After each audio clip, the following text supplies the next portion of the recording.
I'm constitutionally wary of metaphilosophy, of talking about philosophy. This is because I've been trained originally here in Cambridge as an analytic philosopher, and we're supposed to look at askance at what often turn out to be vague and sweeping generalizations that can only distract us from the detailed work that needs to be done. I remember this being very forcefully impressed on me when Richard Rorty came to Cambridge to speak at his Tanner lectures, which became Irony, Contingency and Solidarity, and the very vigorous debate between him and Hugh Mellor at the time. Part of my attitude to metaphilosophy is also informed by the thought that we may, in fact, it's not merely that it's vague generalizations, the very act of thinking about it may prevent us actually doing decent philosophy. At the top of your handout, there's an anonymous poem which is sometimes mentioned in this kind of context, and I think it's rather apt. A centipede was happy quite until a frog in fun said, "Pray, which leg comes after which?" This raised her mind to such a pitch she lay distracted in the ditch, considering how to run. Sometimes I think this is often what happens when people engage in metaphilosophy. They can't do philosophy anymore. But forced to take up arms, I'll stand behind Russell and Moore and the other early analytic philosophers, and I'll go down with their conception of philosophy if that's what's required of me. Well, what is their conception of philosophy, the one which I would say was mine too? Well, ultimately, the aim of philosophy is to give a general description of the whole of reality, mentioning all the fundamental kinds of things in it and the most important ways in which those things are related to one another. Of course, this is merely a blank check because you want to know exactly what generality means, what it means for something to be fundamental, and what does it mean for, what is important, what are important ways of being related? Indeed, what does it mean to be related? Nonetheless, I think this gives us a rough shape for what philosophy ultimately should turn out to be, and it distinguishes philosophy from science in the following useful fashion.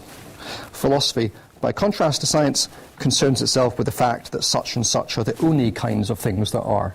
Because of its general character, philosophy also enters into questions of exclusion about what there is and isn't in reality, as well as what there is, and often realizing what there isn't gives us a broad insight which would be otherwise lacking. So that's my general view of philosophy and how it's related to science. But what about the history of philosophy, which is another matter we've been asked to engage with? Well, on the face of it, not very much. It looks as though philosophy should be as forward-looking as any other scientific subject. But there's good reasons why philosophers are more concerned with their history than others who are engaged in a scientific endeavour. And this is because of its synoptic character. Philosophy is further removed from the tribunal of experience than any other discipline. The underdetermination of theory by data, to use Quine's terminology, is far greater there than elsewhere.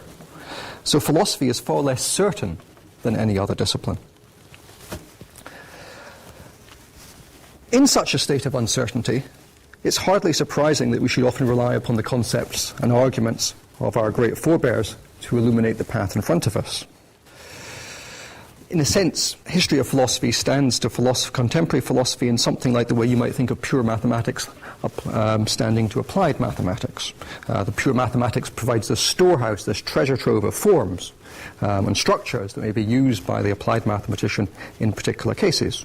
Similarly, as contemporary philosophers, we can often draw upon what our great forebears have said to try and give us insight into the very problems that concern us now. But it's no less surprising that only by distinguishing the concepts they applied more keenly than they did, and unravelling their arguments, that we're able to appreciate the extent to which our preoccupation with them has distorted our vision of what lies ahead, and indeed led us astray. Indeed, it's often only by looking into very detailed issues concerning the historical context and even the psychology of the philosophers in question, perhaps we can unravel the concepts in a way that will let us see things more clearly.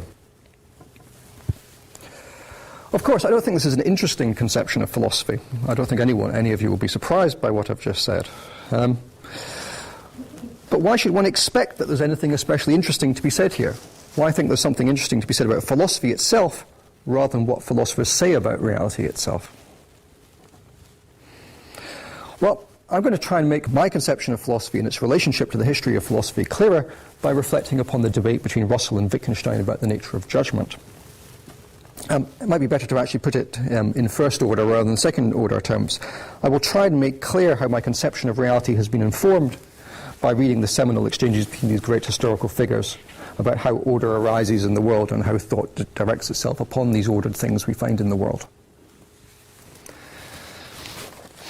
Okay, so I'm claiming to share a conception of philosophy with the early analytic philosophers in Cambridge.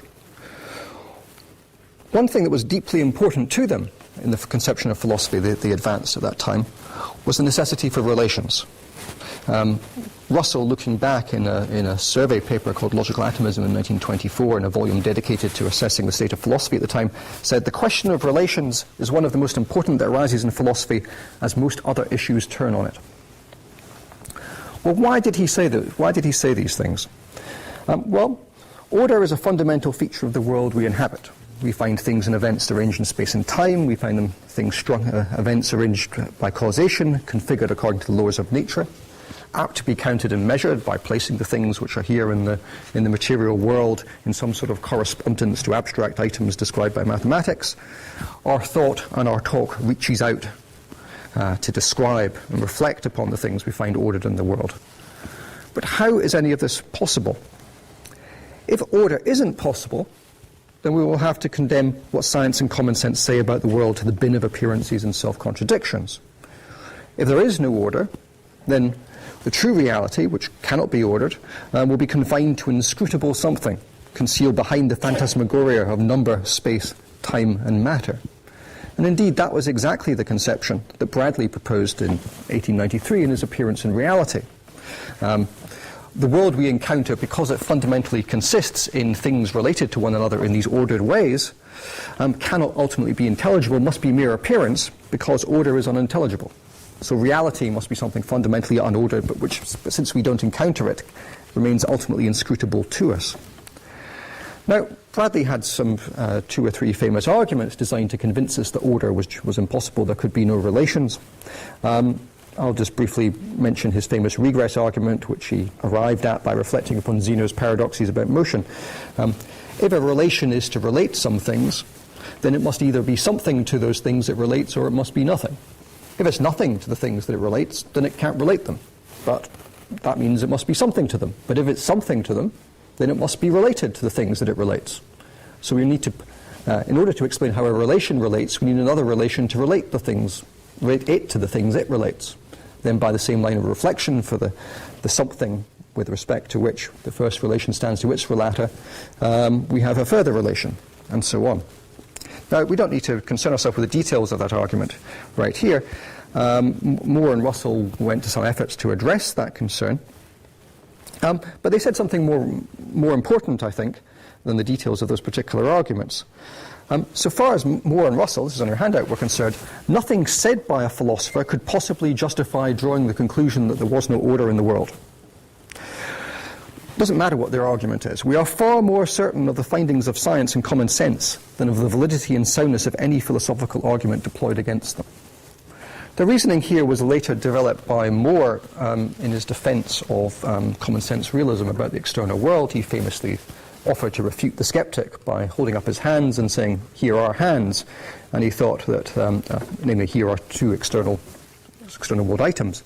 And he thought there was no philosophical argument you could raise against the validity and soundness of that argument whose character was more certain than the argument that I just gave.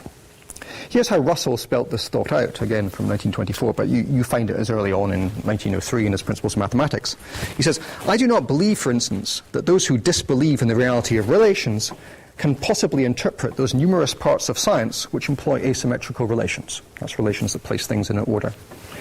"Even if I could see no way of answering the objections to relations raised, for example, by Mr. Bradley, his regress arguments, I should still think it more likely than not that some answer was possible, because I should think an error in a very subtle and abstract argument more probable than so fundamental a falsehood in science.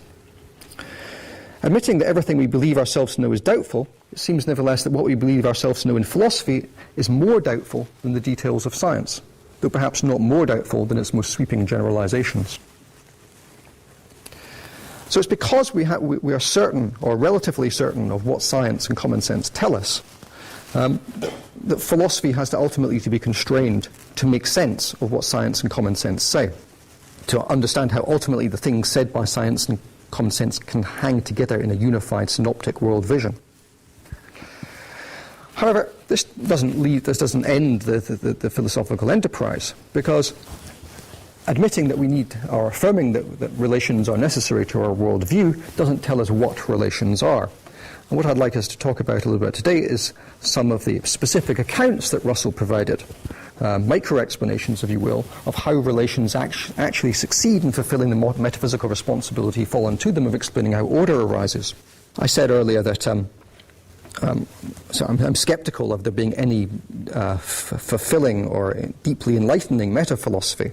It's a familiar thought that to most philosophers, that a lot of concepts you can't get at them by giving necessary and sufficient conditions, but only actually by pointing to their instances and enabling the person who's not already who hasn't already acquired them to pointing to their instances and helping the student to get along by using these concepts.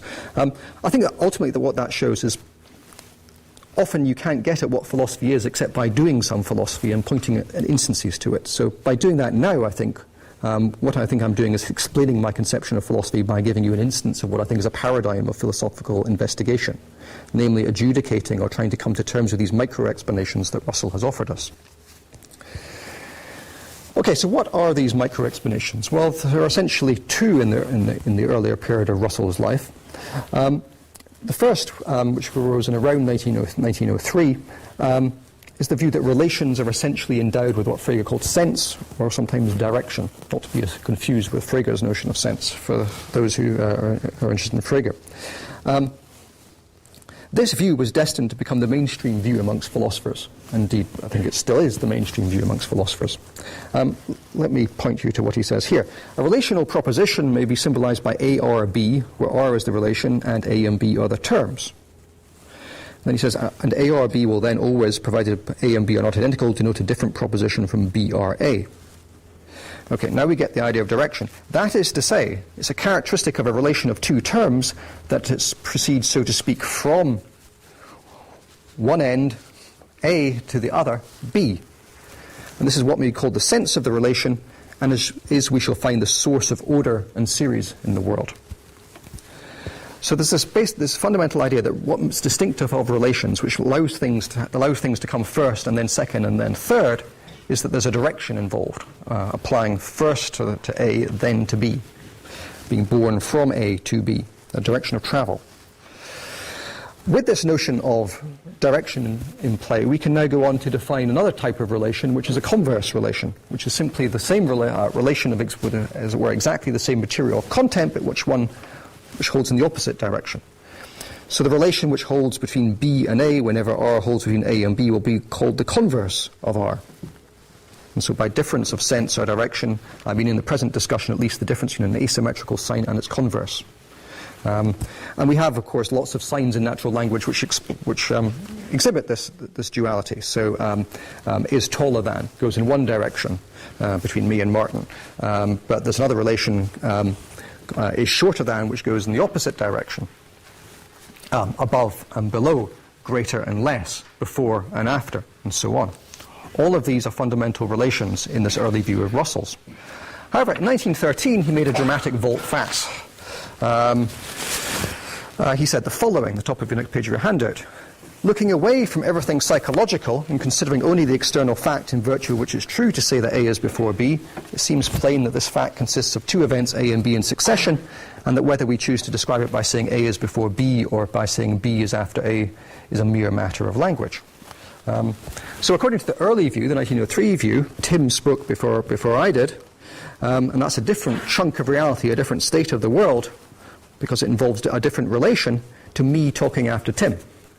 According to the 1903 view, those are two different events. Tim's talking before and my talking after. But Russell very sensibly in 1913 says, no, it's just one and the same thing described from two different points of view. Really, saying A is before B is synonymous in some deep metaphysical sense with saying B is after A. It's not two different states or successions in play there. Let's call this argument Russell's synonymy argument. From this argument, he drew the following conclusion. We decided that before and after only differ linguistically. There's not a different reality corresponding to them. Hence, whatever a relation is, which is the question we're interested in here, it must be symmetrical with respect to its two ends. It must not be pictured as having a hook in front and an eye behind, but as having a hook at each end and is equally adapted for traveling in either direction. Well, I'm going to call this theory the neutral theory of relations. Relations don't have a direction. They don't travel in one way rather than another. And it was swiftly dropped. And Russell subsequently returned to his early view that relations are inherently directional. But why was this? Well, this is where we need to look at the debate between Russell and Wittgenstein. An example, and I'm using this as an example of how we can get clearer about what's going on in one part of a philosopher's discussion by looking at his exchange with the other philosophers on something which, on the face of it, is actually a distinct subject. Well, having introduced you to Russell's two theories of relations, I'd like you to introduce what relations are. I want to introduce you to two theories that Russell had adopted about the nature of judgment, an early and a late theory as well. At the turn of the 19th century, Moore and Russell conceived of propositions in a special way. They were essentially external items. Concerned to avoid the fate of the idealist philosophers in Oxford, they wanted to maximize our exposure of the human mind to what there is in reality, not to hide us behind a veil of appearances in the way that Bradley had suggested. So they made the contents of our minds, the propositions, not internal arrangements of ideas, but actually identified the propositions with complex unities composed of the very entities that intuitively we're thinking about. So famously, Russell declared to Russell in 1901 that when you think about Mont Blanc and all its snowfields is literally a constituent of your thought. There's no intermediary that you're acquainted with which gives you access to that proposition. Rather, your thought reaches directly out and encapsulates Mont Blanc with all its snowfields. That's what we're all doing right now. Judgment is then conceived as a binary relation between a subject and a proposition conceived of this external complex composed of the propositional constituents. So S judges that P gives the logical form of judgment, takes you from a subject to a proposition which is a unified complex entity. Now, Russell and Moore started to worry about what is this complex entity to which we're related by judgment. And in particular, what distinguishes this proposition, which is truth evaluable, from a mere list of its constituents? What distinguishes judging A or B from simply entertaining in one's mind A and then R and then B? Well, the answer that they gave at the time was the presence of a relating relation. I can think that Martin is taller than I am, and what I'm doing when I think that is thinking about a complex where taller than relates first Martin to me. But there's another proposition I can also entertain, which is that I am taller than Martin.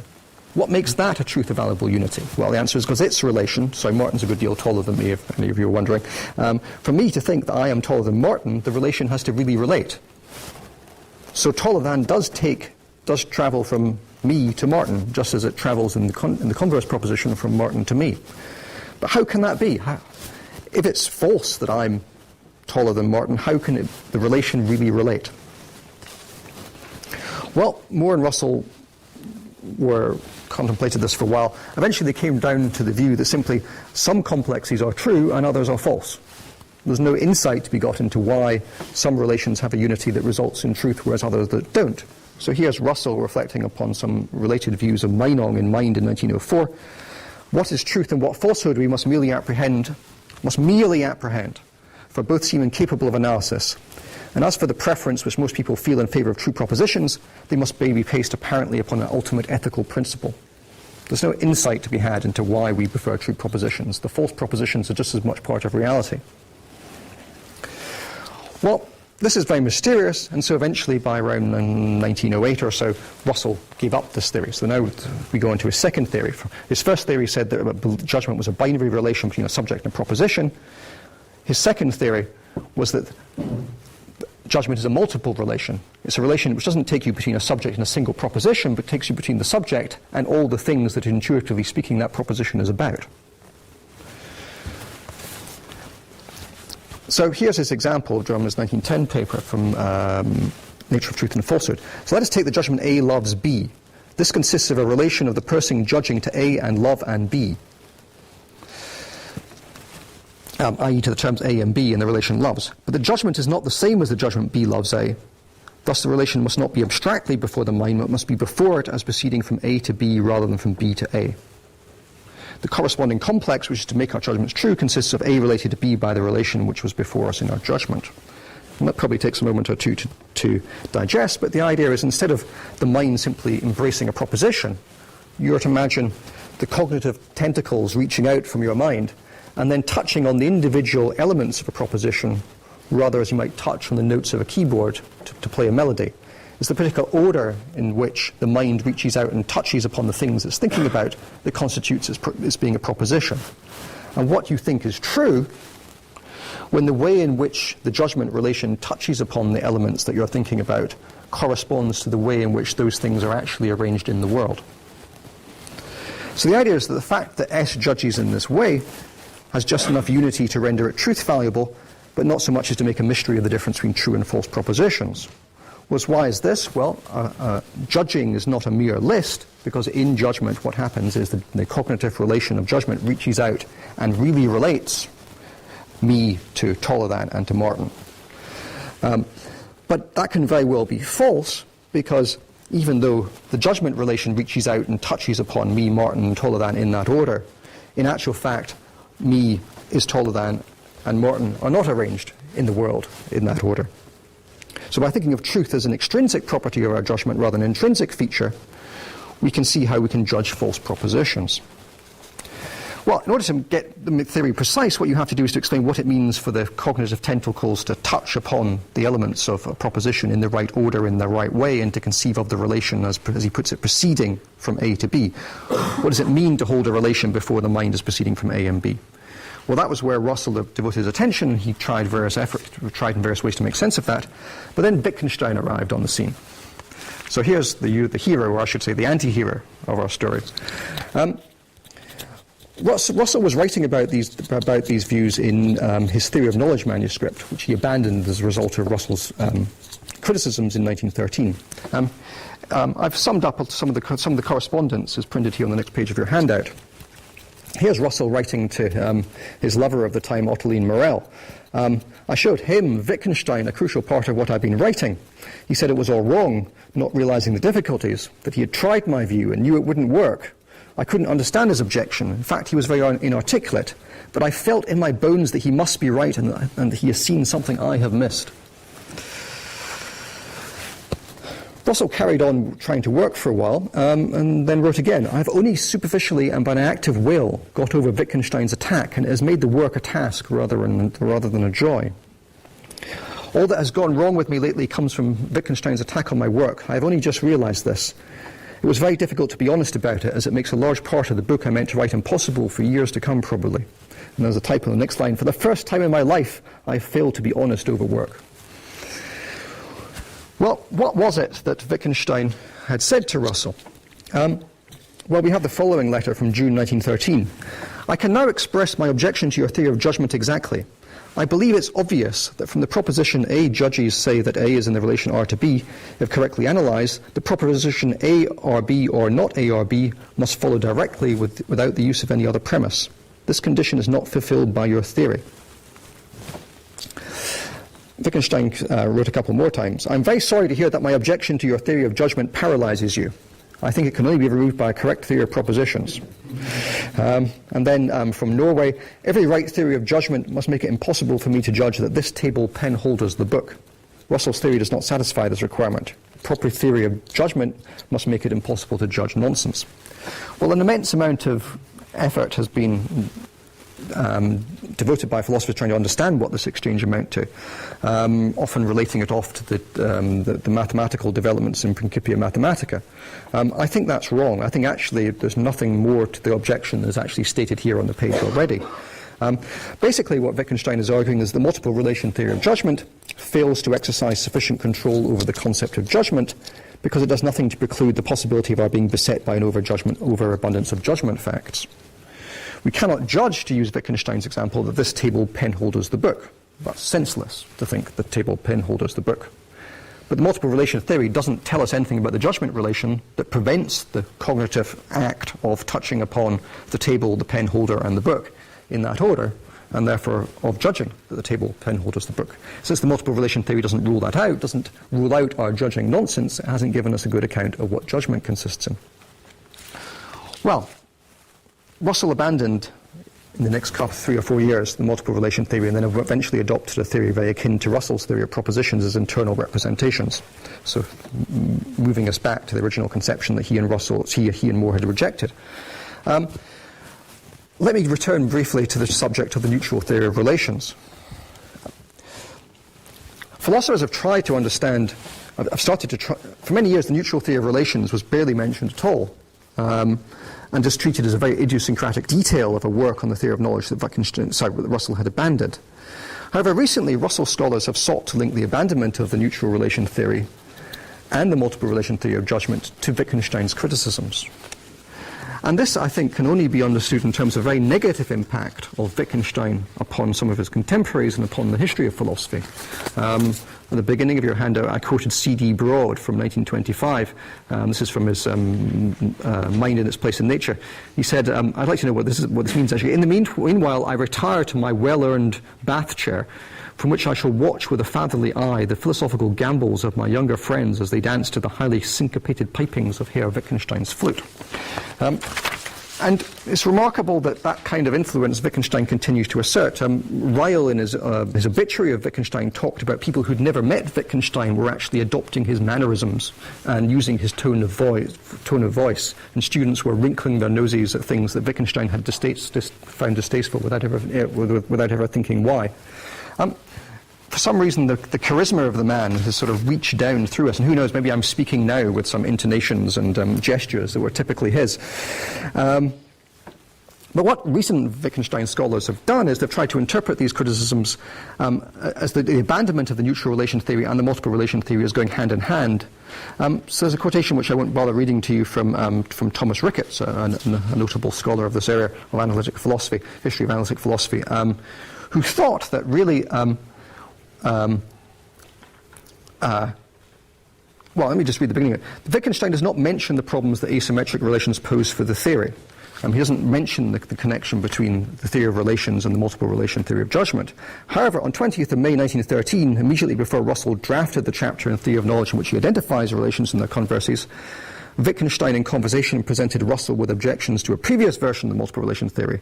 The chronology, combined with Russell's reversal of a position that had been stable since 1903, leads me to suspect that Wittgenstein was the source of the synonymy argument. That's the argument that says A is before B is the very same state as B is after A. So mere circumstantial evidence is used to explain why it is that Russell abandoned the theory, and the credit is given to Wittgenstein for coming up with a synonymy argument that makes the earlier theory of relations seem credible. But this can't be right, because Russell had already come up with a synonymy argument, sorry, I have a typo there, in 1903, when Wittgenstein was still only 14. And it can't really be credible that he'd already thought it up then. What we find in 1903, going back to the principles, he says there in the middle of that quotation, are A or B and B converse are A really different propositions, or do they only differ linguistically? Maybe held there's only one relation R, and that all necessary distinctions can be obtained from that between A or B and B or A. So this very same thought was actually present in 1903. So that wasn't really what was causing Russell to give up the neutral relation theory. Indeed, 11 days after Wittgenstein visited Russell, we actually find much later on in the manuscript a different reason for abandoning the neutral theory, which is the next quotation in your handout. One special objection is that in order to regard the associated complex as non-permutative, we have to regard its atomic constituents, x1, x, c1, y, gamma, and so on, as really its constituents. And what is more, we have to regard the corresponding propositions as constituents of the proposition. This seems to demand a mode of analyzing molecular propositions which requires the admission they may contain false atomic propositions as constituents, and therefore to demand the admission of false propositions in an objective sense. Now, this is a difficult passage, And I'm not surprised that most commentators have just passed over it, because it's actually very involved. What I want to be able to do now is to try and show you what that means rather quickly. To do that, I'll need to tell you a little bit more about how the neutral relation theory is supposed to work. Okay, so it's got 3 steps. Level 0 is basically the idea that we should be able to dismiss alternative conceptions of relations. So, the 1903 theory says that if we've got A is taller than B, that's a different state from B is shorter than A. The 1913 theory says it's the very same. Why believe that? Well, one theory might be that you feel wary of admitting both that Martin is taller than me and I am shorter than Martin. You might admit that's the very same state, but say that's because taller than has some sort of priority. Shorter than is just another way of saying that someone is taller than. But the problem there is simply it's very difficult to say why there's priority in the taller person or why there's priority in the shorter person. So what Russell does is he runs through, I won't bother with the quotation, he runs through various examples and says often you just cannot find any reason to give priority to one term rather than the other. I mean, it's not as though mathematicians are going to wake up one morning and discover that greater than is the true relation and we can delete less than from all the fundamental texts. So then what he does is he goes on to provide an alternative explanation. And his first explanation, which is the intuitive one, is that we distinguish relations in terms of argument positions, something like the idea that Frege had. So is taller than has got 2 positions in it, the position occupied by the taller thing and the position occupied in it by the smaller thing. And the difference between Martin is taller than Fraser and Fraser is taller than Martin is that in between those 2 propositions we've reversed our occupation of the argument positions. In the first one, Martin went into the first argument position, I went into the second. In the reverse proposition, we swap over like that. That's this level 1 analysis. Level 2 analysis that Russell offers is that we should, instead of thinking of positions as fundamental to our architecture of the universe, we think of relations as being fundamental. So instead of saying that I occupy a position of the argument position, don't think of the relation as having any structure of its own, but rather think of me as being related in a special way to the relation. In this case, the being taller than way to the relation. And sorry, that's the relation that is the metaphysical embodiment of occupying the first position, and then the being shorter than, that relation born to that relation, that's what constitutes occupying the second position. So instead of thinking, eventually we end up with a view here according to which what it means for A or B is for there to be some basic state or event. And what makes it the case that A are B rather than B are A is that there are further relations that relate A and B to that relation core. Now,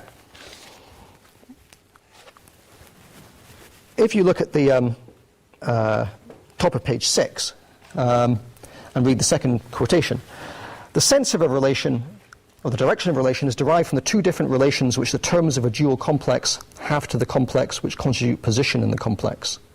Sense or direction is not in the relation alone or in the complex alone, but in the relations of the constituents to the complex which constitute position in the complex. So that's the position I was just trying to, the view I was trying to outline. So the idea is associated with any given relation. There's a variety of these positional relations which relate you to the things which you're related by. Now, here's the real problem. Here's my elucidation of the previous quotation. What we've got here is a theory, a neutral theory of relations, that's incompatible with the multiple relation theory of judgment. Why so? In order to judge that A or B where R is asymmetric, the subject must be related to it to a variety of complexes which, intuitively speaking, locate A and B in the respective slots of R. So to believe that A or B is to think that there's one state whereby A is related to R in a certain kind of way, and there's another state in which B is related to R in the converse way. The problem is that if A or B isn't true, then those complexes won't exist. A and B will not lie in those relations to that underlying neutral relation. And so the subject cannot be multiply related to these complexes in order to judge the A or B. So the subject cannot intelligibly judge a false proposition. So roughly speaking, what's happening here is that because we need to think of Russell as thinking about thinking of any judgment of an asymmetric relation as being a quantified judgment, which involves quantifying over complexes, in the absence of those complexes, you can't even entertain the belief. Well, importantly, this isn't a new problem, but the resuscitation of an old problem, the problem of false propositions, because remember, that was the problem which Russell had with his 1903 theory, which he became aware of in 1904 when Wittgenstein had now advanced to the age of 15.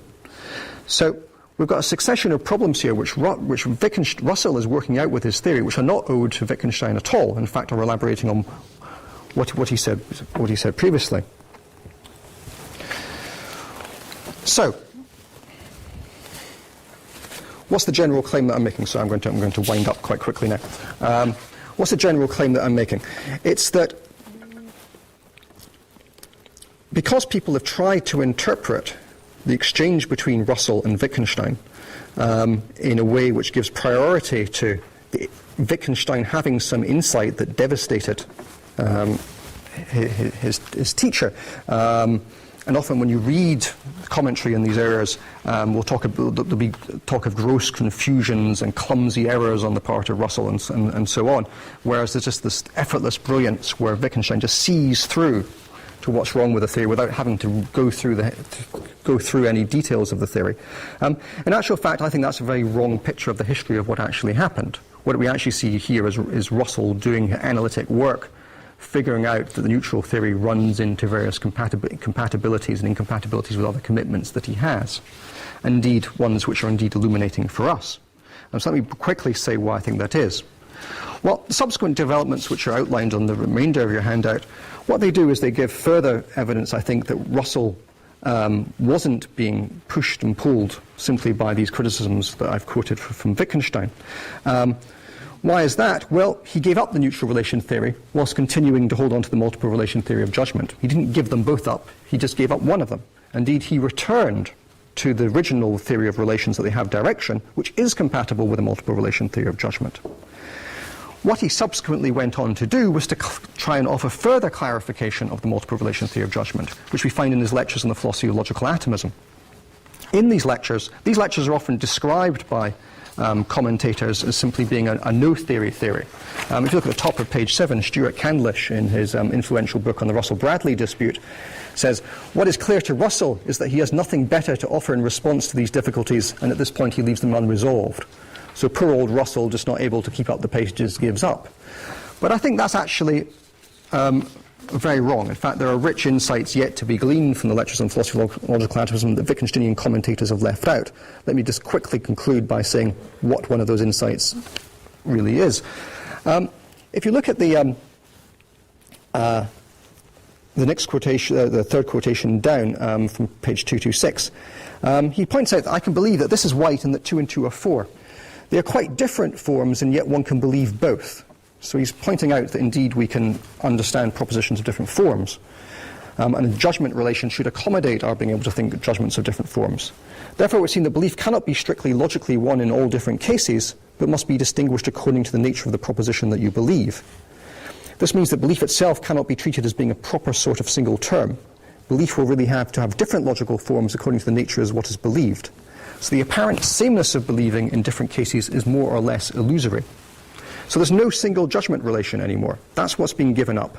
Now, how does that help us answer Wittgenstein's criticisms? What's the insight which I see lurking behind these remarks? Well, the insight is that what Wittgenstein's primary complaint was that if the cognitive judgment, if judgment is unconstrained, we can judge things in impossible orders and also impossible arrangements, and that wouldn't really be to judge at all. That's because in his early theory of judgment, all the different terms of what you're thinking about are all placed on a level. Now, we can address that worry by not thinking of things which we judge as being on a level. Rather, we need to think of judgment as having a logical articulation which gives a special focused position to the relations and distinguishes them from other mere objects. What I take this remark here to be that belief itself cannot be treated as a proper sort of single term is an effect which you might put in a slightly more logical way by saying that belief is a function. Belief is a function which will take you from relations as arguments and deliver as values something like judging in that particular kind of way. So in addition to the relation of loves, there's judging lovingly. So more generally, belief is a function that takes you from R to judging Rly. And the point about judging Rly is it's a way of judging in which the relation R does not itself appear, but which, because R is built into the content of the judgment, succeeds in relating A to B in a way which doesn't put R on a level alongside A and B. Well, there's a lot more to be said about these, but let me just give you the final line. My claim is that I've tried to give you an example of doing analytic philosophy in a way in which you learn from the history of analytic philosophy by seeing how there are different possibilities available. What this has done, I think, is it's shown us that there's a possibility of a new theory of judgment here, a multiple relation theory of judgment, which is truly externalist, but which admits the idea that judgment must be higher order, which has distinctive types of argument positions for universals. And also, I think, we see that there's another theory of relations which was dismissed because of its incompatibility with the multiple relation theory of judgment, which deserves more, which still promises insight, which is the neutral theory of relations. Thank you.